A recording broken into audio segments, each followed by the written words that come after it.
Cuối cùng thì ngày này cũng tới, ROG Phone 8 series chính thức ra mắt. Ngày tàn của Red Magic 9 Pro đến rồi anh em ạ. Mình đùa thôi, nhưng mà cụ thể chiếc ROG Phone 8 với cả 8 Pro có những gì thì bắt đầu video nhá.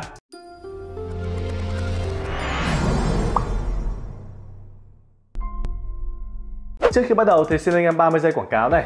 Mình có bán hàng trên Shopee và cái nick của mình sẽ tên là Mobile City Mega Store, chuyên bán phụ kiện điện thoại như kiểu là sạc cáp này, sạc dự phòng, tai nghe không dây, sóng nóng lạnh, bao rẻ nhất Việt Nam luôn.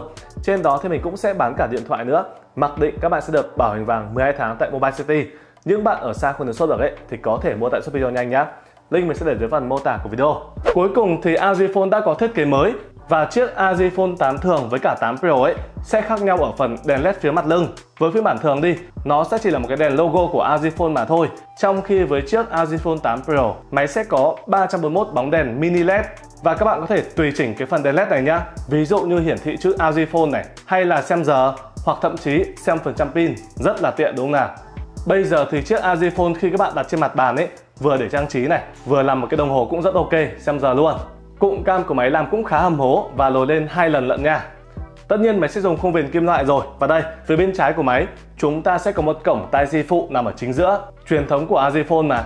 Phía cạnh dưới, các bạn sẽ có thêm một cổng Type-C nữa nha. Tổng là máy sẽ có 2 cổng Type-C. Jack tai nghe 3,5mm cũng đặt ở phía dưới luôn. Phía bên cạnh phải, chúng ta sẽ có phím tăng giảm âm lượng cộng với cả phím nguồn, một mic và 2 phím trigger cảm ứng. Tổng thể máy sẽ dày 8,9mm, nặng 225g. Và lần đầu tiên, một chiếc gaming phone sẽ có kháng nước IP68. Quá xịn sò luôn. Về phụ kiện với phiên bản quốc tế nhá, chiếc ROG Phone 8 Pro sẽ đi kèm một chiếc quạt Aero Active Cooler X, củ sạc C2C công suất 65W này, một dây cáp C2C, ốp lưng của máy thì hở hết lưng luôn. Cũng đúng thôi, để khoe cái đèn LED mà. Chuyển sang phần mặt trước. Cuối cùng thì cái phần cằm với cả trán của ROG Phone ấy cũng mỏng hơn rồi anh em nhé. Nhìn chiếc ROG Phone 8 thì không khác gì điện thoại phổ thông cả. Cằm với cả trán khá mỏng, đều nhau. Và cụ thể, đây sẽ là một cái màn hình 6,78 inch, độ phân giải Full HD+, tần số quét 165Hz, có công nghệ LTPO, độ sáng tối đa sẽ là 2500 nits, còn độ sáng duy trì lâu dài ấy, sẽ lên tới là 1500 nits nha. Đây sẽ là tấm nền E6 của Samsung, rất chất lượng. Còn về cái tốc độ cảm ứng của máy thì hãng không công bố, khi nào bọn mình có máy bọn mình sẽ test cho các bạn sau nhé. Tất nhiên rồi, máy sẽ có 2 loa stereo. Và có một vài YouTuber trên mạng so sánh ấy, thì loa của chiếc ROG Phone 8 Pro nhá, nó sẽ nhỉnh hơn một chút so với cả chiếc ROG Phone 7 Ultimate. Mà trong khi chiếc ROG Phone 7 Ultimate ấy, đang là chiếc gaming phone loa hay nhất thế giới nha. Nó sẽ ngang với cả chiếc Xiaomi 10S luôn. Thậm chí cái phần âm bass đánh còn căng hơn cơ. Mình thấy khá là ấn tượng khi mà một chiếc máy có kháng nước nhưng mà loa ngoài ấy, chất lượng đến như vậy.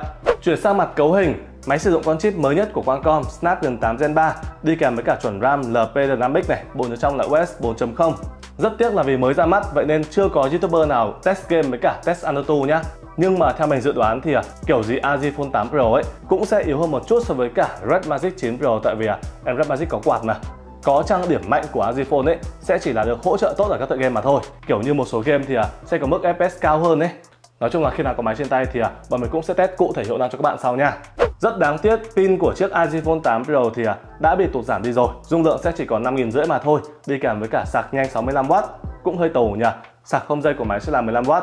Về phần camera thì mình nghĩ là chiếc ROG Phone 8 với cả 8 Pro ấy nó sẽ nhỉnh hơn so với cả Red Magic nha. Cụ thể, cam trình phía sau 50 chấm, sử dụng cảm biến của Sony IMX890, có OIS, camera siêu rộng là 13 chấm này, cam tele 32 chấm và cam selfie phía trước cũng sẽ là 32 chấm.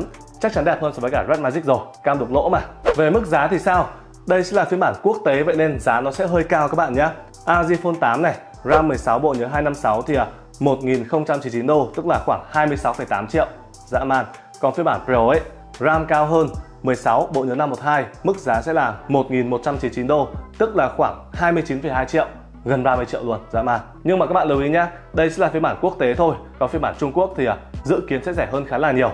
Rồi, vậy thì các bạn thấy sao về chiếc ROG Phone 8 với cả 8 Pro? Và các bạn đừng quên check thử mức giá dự kiến dưới phần mô tả cũng như bình luận của video nhá. Giờ xin chào, bye bye.